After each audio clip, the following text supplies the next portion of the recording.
Welcome to the Board of Education September 29, 2025 work session.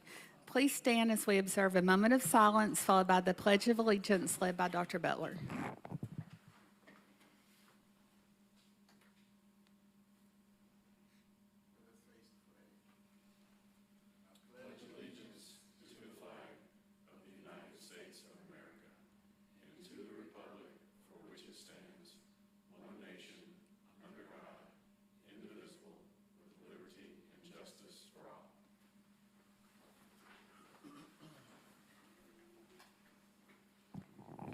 Thank you, Dr. Butler.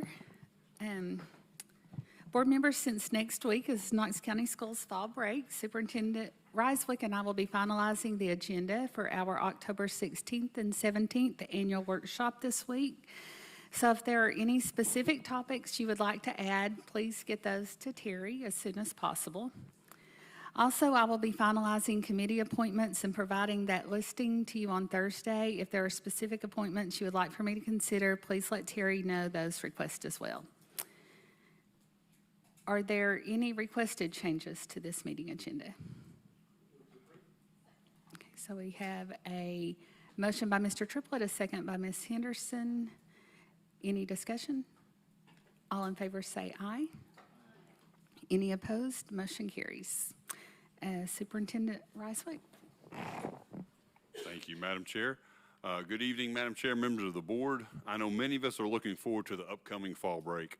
As you know, schools will be closed Monday, October 6th through Friday, October the 10th, and central office will be closed on Thursday and Friday. After such a strong start to the year, I hope our students and staff enjoy some well-deserved time off. We look forward to welcoming everyone back to work and the classroom on Monday, October the 13th. Following fall break, we'll launch our annual community budget survey.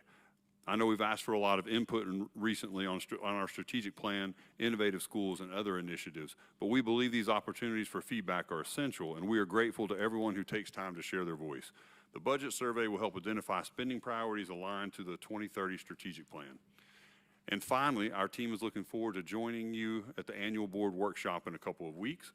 We'll be presenting updates on the annual action plan and share progress on several key initiatives and projects, including our 5-year plan to improve and enhance special education outcomes and experiences, our path to the 2028 promise, which is our hopeful next salary study that we do, how we're using the results of the facility assessment, innovative schools, and ongoing work to ensure students experience consistent and connected learning across grades and subjects, from student interventions to advanced academics and GT services. Madam Chair, that includes my report. Thank you for the opportunity to share tonight. Thank you, Dr. Risewick. As we begin our discussion of our October 2nd regular session agenda, just board members, under grants 8A, that item has been withdrawn. And also, you received an email earlier today, but I just wanted to note publicly that the proposed revisions on policy B200 and I222 were updated as a result of discussion at Friday's policy review meeting. So those attachments have been updated for public access. Also, revisions to board policy I123 were added as item 7G. Additionally, item 10F regarding a board resolution to surplus a small parcel of property at Gibbs Elementary School for TDOT's pedestrian bridge project was added. It's my understanding that Mr. Snowden is here, Chief Engineer with Knox County Engineering and Public Works, to answer any questions or provide information on that item when we get to it in our agenda. All right, so with that, I have a lot of papers, sorry.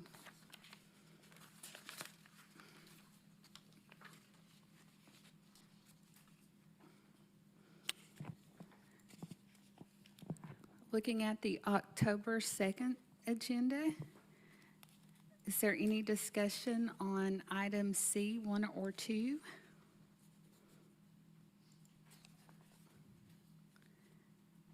3 or 4, 5 or 6, 7 or 8, 9 or 10, or 11. Moving on to board policies, 7A or B, C or D, E or F, G or H, I or J, K or L, M or N. All right. Moving on, item 8A is being withdrawn. Item 8B. All right. Contracts, 9A or B, C or D,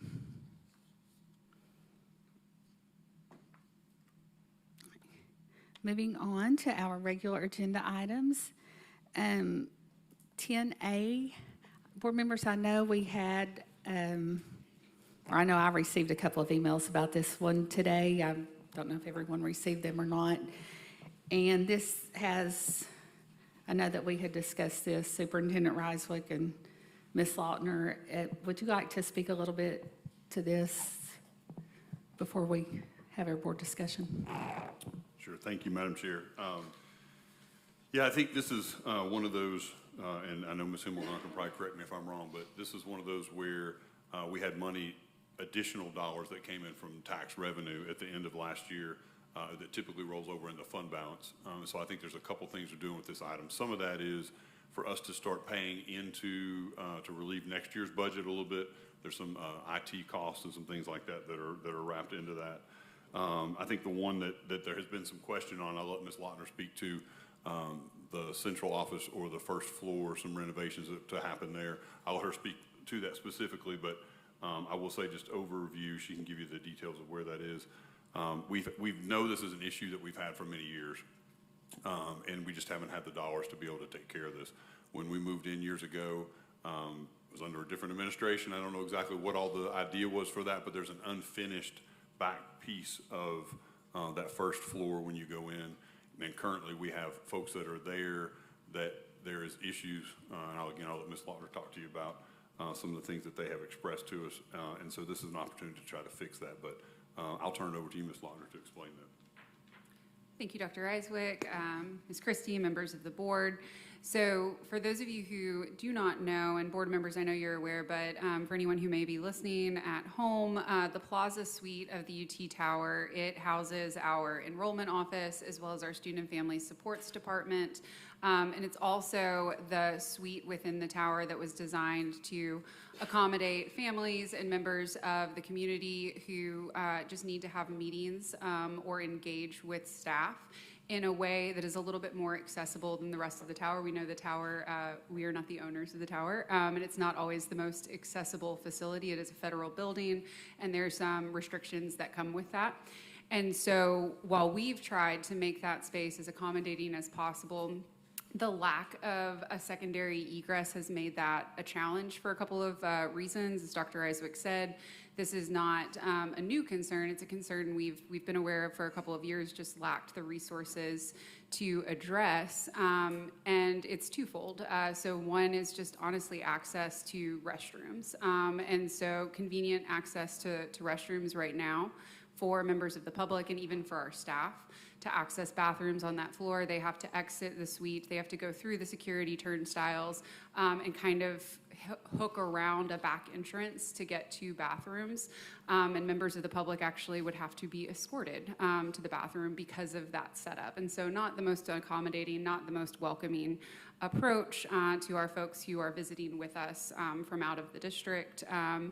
And the other concern has been just that lack of a secondary egress. In the event of an emergency, there's one door in and one door out. And so while we've been aware of this, I had multiple conversations about how we could potentially rectify that challenge.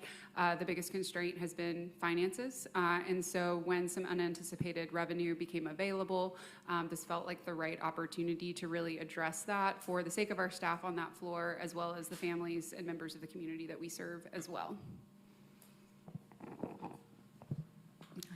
Sorry, thank you. Two things I did leave off of that too, that are also on the item is one, is the additional dollars we talked last spring when the bus contractors were here. There are dollars for that as well, again, from these dollars that were realized. And then also, I had it just a second ago. Oh yeah, KAC that took on some damage when one of the thunderstorms came in and the roof was actually partially raised and we had to close some of those classrooms out. This will allow us to cover the cost of having that done, I believe. And again, Dr. Adams can help with that too, but I believe it's going to be more beneficial for us to pay for that outright than it would be for us to do insurance and what it takes for the, I'm trying to think of the money we have to put up front before we would, the deductible. Thank you, Reverend Butler. I was going, my mind was gone. It's already on fall break, but so all those items are in that as well, so thank you. Yeah. And again, Ms. Lautner, just to be clear, this is also for the lack of restrooms, because I know we've talked about this before. It's for parents or visiting families that might have to come for disciplinary meetings of whatever. Disciplinary hearings, hearings with our ombudsman, opportunities to learn a little bit more about resources or services in the district. So there are a wide variety of reasons families would have a meeting in that suite, short of going through the full battery of security. You know, if somebody leaves their ID in the car and it's a long walk to the parking lot, that's really where it starts to become a strain. You have to have an escort as an adult to go to the restroom. And so that's a challenge, just in addition to not having that, you know, secondary emergency exit. Right. Yeah. Thank you. Ms. Templeton?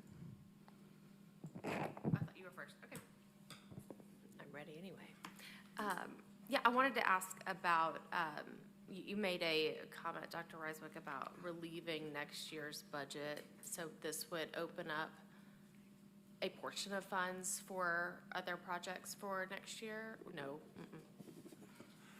If I could correct that real quick. No. So, so this is something we'll talk about at the board retreat. So when we talk about that promise of 2028, that is the idea that that's when we do the salary study again. So our staff has been working extremely hard.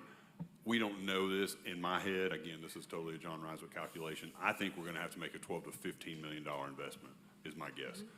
Don't hold Ron McPherson to that. He did not say that number. That's just in my head. But I think, so we're looking every way possible in these next two budget cycles to try to relieve, potentially to have some leftover dollars to do things like pay down debt on capital like we did before, to try to create space so we have that extra 12 or 15 million in the 2028 year to do those raises. So that's, every time we're paying forward, we're trying to pay forward to knock out things that are required costs or fixed costs that we haven't.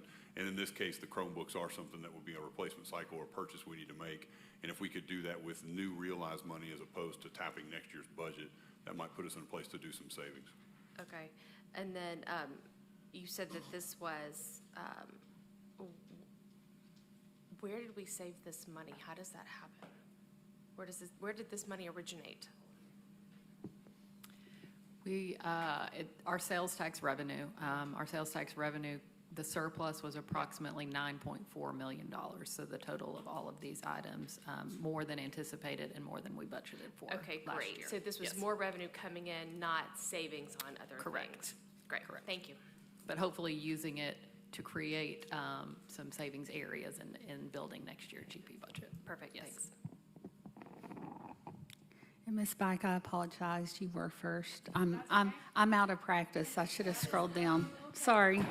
It's totally fine.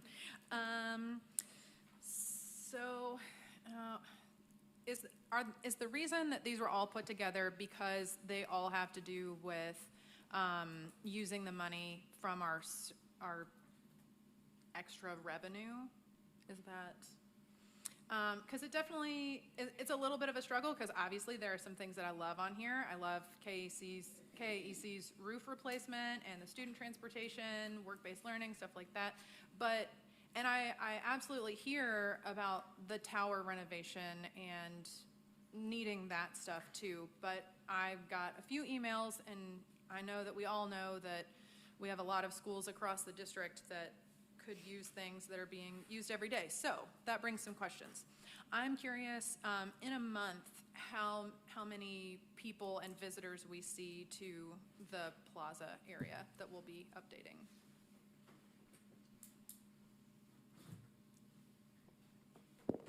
I'll let you just try to take that, Ms. Lott. I'll say this too, just so we can be clear.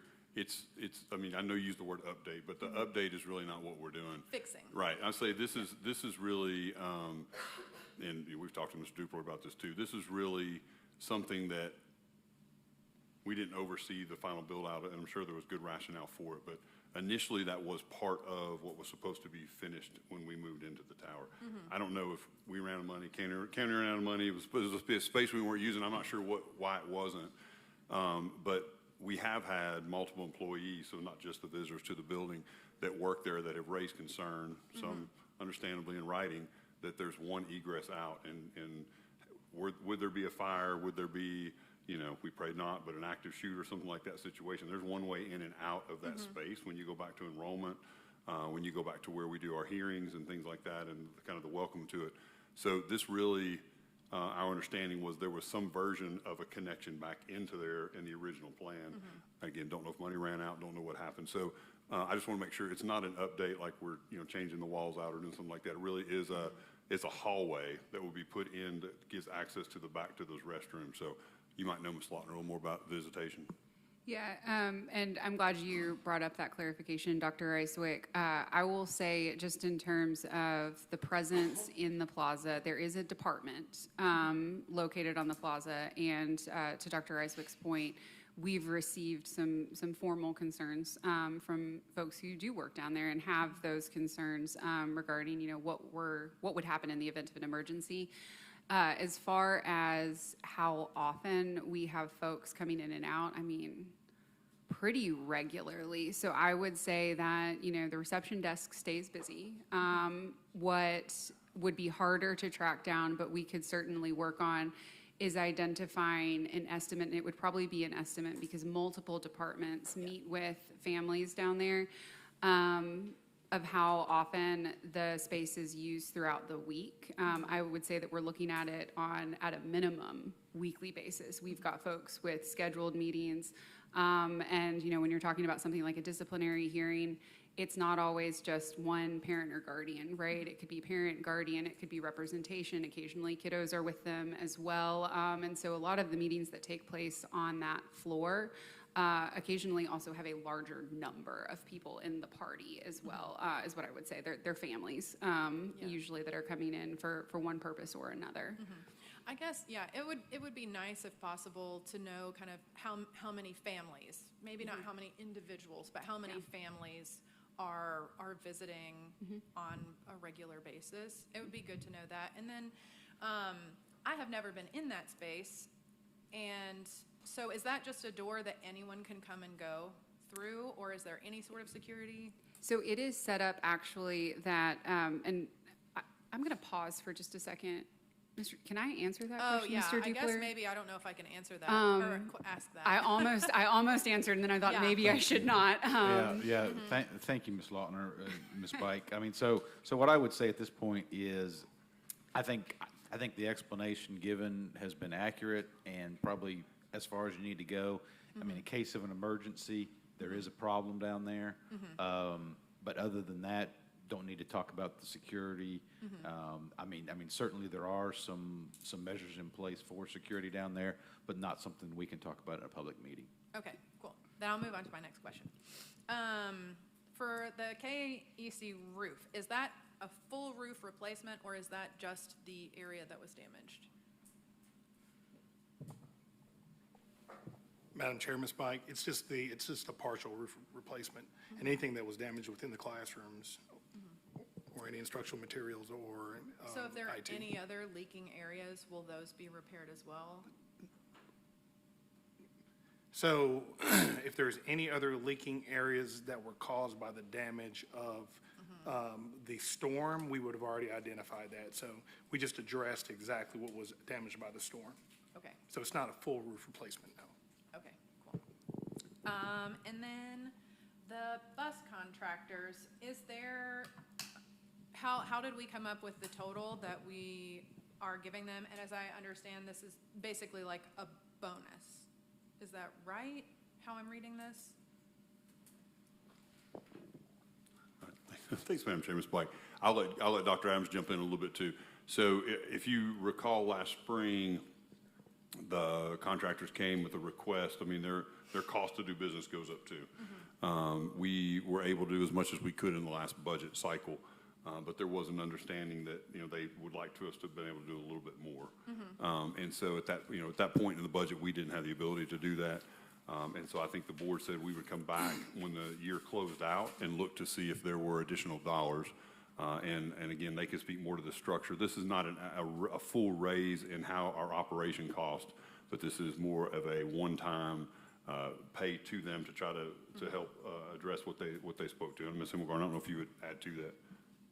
Absolutely, Madam Chair, Ms. Bike. Yes, it's a one-time payment. The amount was totaled by giving a one-time payment of $1,000 per route, and there's approximately 360 routes in the district. And I would have to defer to Dr. Adams on any more questions about the routes. But yes, it was $1,000 per route. So the $1,000 per route, that'll go to the contractor, and then they decide from there. So each Correct. contractor will decide what they're doing with that money. Correct. Okay. Are we asking them to do anything specific with it, or it's just, here you go? We're telling them how we're awarding it to them, but no, we're not asking them to do anything specific. Okay. That's it. Thank you. Mr. Triplett? Yes, this, the UT Tower construction is a little bit of a hard sell for me, and to board members with districts and schools that have, seriously aging facilities, where $2 million would go a long way. That's a hard sell for me to vote for. And I think I'm looking at Powell Elementary School that needs, a ton of work and, a solution at some point. And I know we're talking about it, and I appreciate all that, but it's hard to tell them that we're going to spend that money, or not that money. And it's not necessarily that it was designated for that and we're taking it from them, but just the thought that we're spending that much money on UT Tower. So what happens if we don't pass? Like, can we pull that portion out and have a further discussion on that some other time? Or what happens, what's the risk or the issue? I mean, I know there's some safety issues, but like, what happens if we don't pass that portion of it? Madam Chair, Mr. Triplett, I think we probably go on operating like we are now, which, we wouldn't bring it if we didn't think it needed to be done. So I think there's the concern. Again, we have had a few employees document this concern to us. I mean, that's something that, I think they're probably right, Sure. The shouldn't be saying that publicly, but I think they probably are, and that's why we're bringing it. I think, there is a concern for that. And I think that's been a concern since it began operation. We heard that from families early on, just the whole not being able to go to the restroom without going through, some different security measures, having to be escorted, doing that kind of thing, because that space is open for open meeting spaces for the public, and that's the reason it's on that floor too. And then our staff, like that's the other concern that we have there. So, I think we'd have to think through that. Mr. Dupler, I don't know if you have an opinion. Yes, thank you, Dr. Isaac and Mr. Triplett. Certainly, I think administration and my office can share more information individually, one-on-one with board members if you want to hear more about some of the issues that aren't public knowledge. So that's probably something you might want to hear as well. And then the other thing is, like Dr. Reiswick said, this was planned from the beginning. I don't know either what happened, in the meantime, but some type of fix would be in order. And it doesn't have to finish out the whole space either. So, I mean, I know that Dr. Roswick and others are trying to look at different quotes and things. I mean, so that's not even back yet. So, so it's still in flux, but certainly something that that could cause liability in the future if it's not taken care of. Okay, it's just a hard one to vote yes on when you think about the schools and the age of some of the schools. That's a tough one to say yes to, but I understand the administration's not just, wasting money. I'm well aware of that. I don't feel like you're just saying, hey, this would be fun to have. Let's, spend $2 million on, whatever. But same time, as you think about the age of the facilities and you look at central office in general, it's a nice facility. And so the comparison there creates some sort of, like, why are we spending money there than on the schools? So I may speak with you after then, figure that out.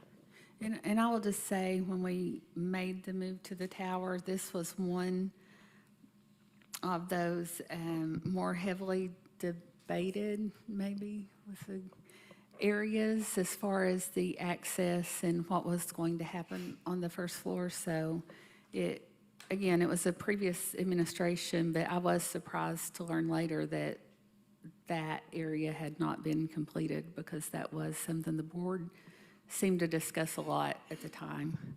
Reverend Butler. Thank you, Madam Chair. I think what I've heard is that there are some considerations that we can't discuss in the public meeting, but I think board members need to be aware of it.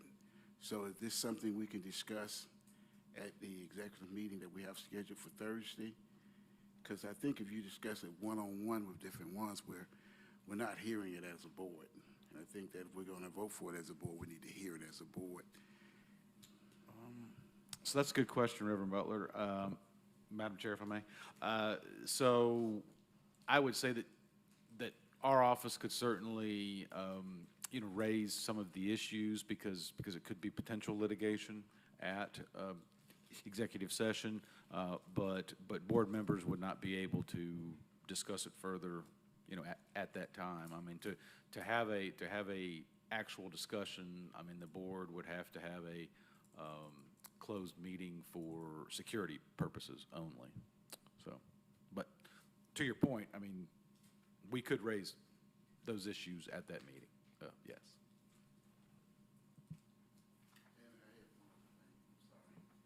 The other thing was, I did hear Mr. Triplett say that can we pull out or separate the items, because it seems as if that some items seem to be acceptable to all. At least I hadn't heard any negativity, and then some there's some concern about. So the way it's written right now is a up or down versus what might pass, what may not pass. Yes. So is that something that Someone could make a motion to pull that item out and have an individual discussion on that at Thursday's meeting. So what stops us, other than some more time, of voting for each one individually? I'm sorry, say that again. What stops us from voting for each one of those items individually? We could, I mean, with a motion and board approval to do it that way, nothing. I mean, if that's the way the board wants to do it, that's definitely an option. So is it appropriate to do that motion now or do that motion on Thursday? We'd have to do it Thursday. Okay, thank you. Did you have something? I saw your light on earlier. Off and on, off and on, off and on. Well, I was wondering, because the amount budgeted for that is $1,825,000, but we don't know if that's exactly what it's going to cost, correct? So if we're voting on something where we're promising that much money, we might want to know exactly how much it's going to cost. Dr. Roswick, do you want to? Thank you, Madam Chair. Thank you, Ms. Faulkner-Ridley. You're right. We don't know for sure. We tried hard to get some estimates to it, and I think they're working hard to do that. It's multiple agencies working with PBA, since we don't own the facility, that are part of that. Our hope was to be able to have an exact dollar amount, and We weren't able to, I would tell you that our thoughts are that this potentially is high, but we wanted to make sure that we had coverage for what it was, and obviously wouldn't spend the rest of the dollars since this would be what it would be voted on for. So you're right. I mean, we don't have that exact amount right now. Good. All right, so what One last I'm, question. yes. So, time-wise, does the decision have to be made at this meeting for the whole amount? Dr. Roswick, do you want to take Thanks. that? I'd love to. Thank you, Madam Chair. I think we would want to get started on it as soon as we could, and we think we were within the last couple of weeks of that. But to answer your question, no. I mean, it would be something we could bring back, say, next month if we have the official numbers on it. That'd be another option we could do. All right, anything else? All right, so what I'm hearing, Mr. Dupler, is that you can discuss some of the security issues at executive session as long as the board doesn't have a discussion or debates, right? So we can do that prior to Thursday's meeting. And also, if the board would like to pull these out and vote separately on them, that's certainly an option. If someone wants to make a motion and in a second, and with 5 votes, we can handle that however the board would like to do so on Thursday. So, all right, so moving on, under regular agenda items, 10B or C.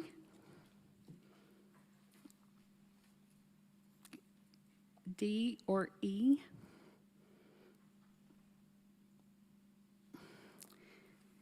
And item F, and again, Mr. Snowden, would you like to come up and just, it seems like we've also been talking about the Gibbs pedestrian bridge for ever and ever. I know you've done a lot of work on it. If you would just like to give board members a little update on that.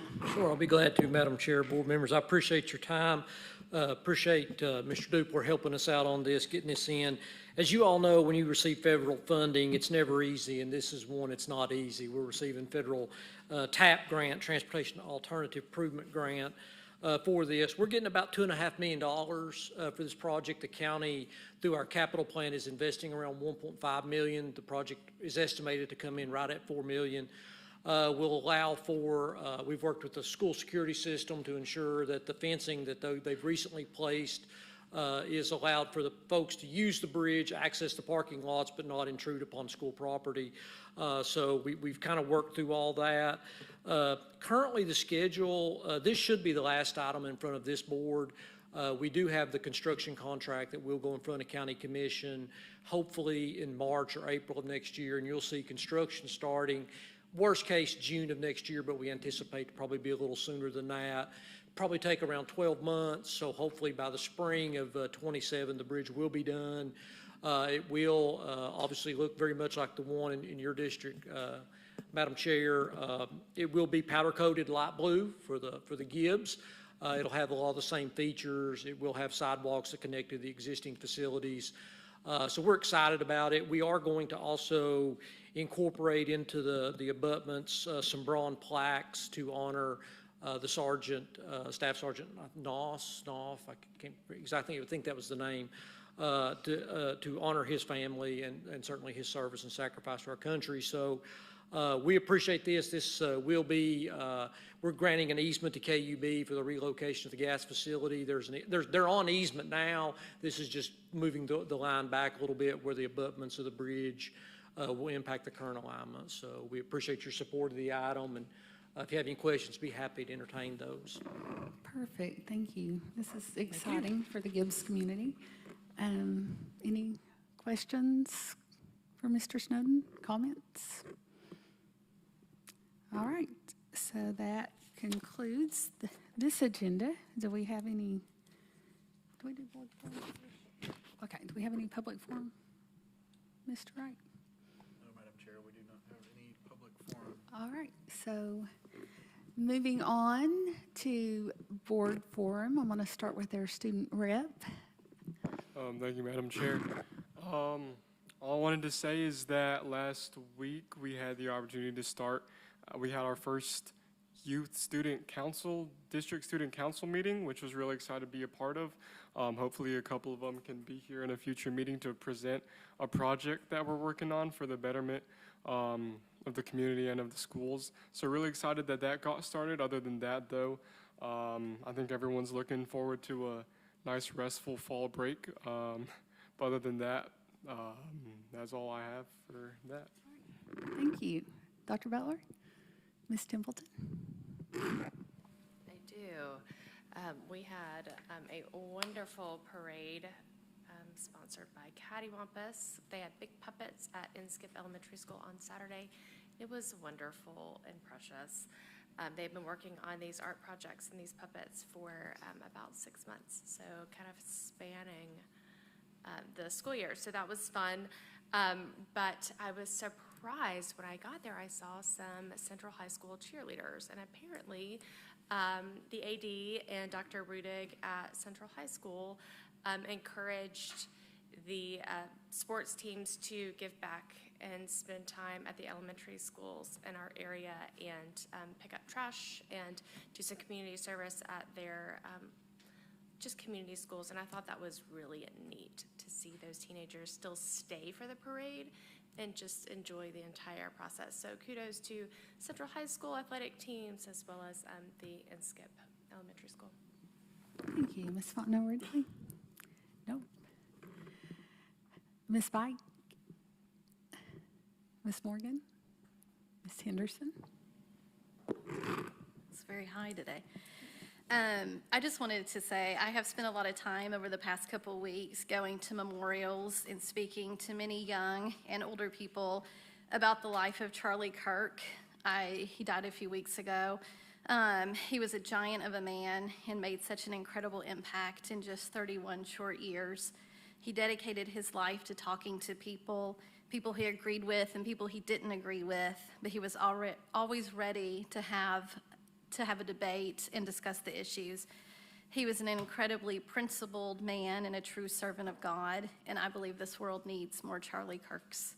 The assassination of Charlie Kirk has been deeply felt across the world and right here in Knox County, and I just wanted to acknowledge the pain that my family and I are feeling and the pain of many people that I have spoken to, and I just wanted to say God bless his wife Erica and his 2 beautiful children. Thank you, Ms. Henderson. Mr. Triplett? Mr. Wright? All right. So I guess with that, we are adjourned.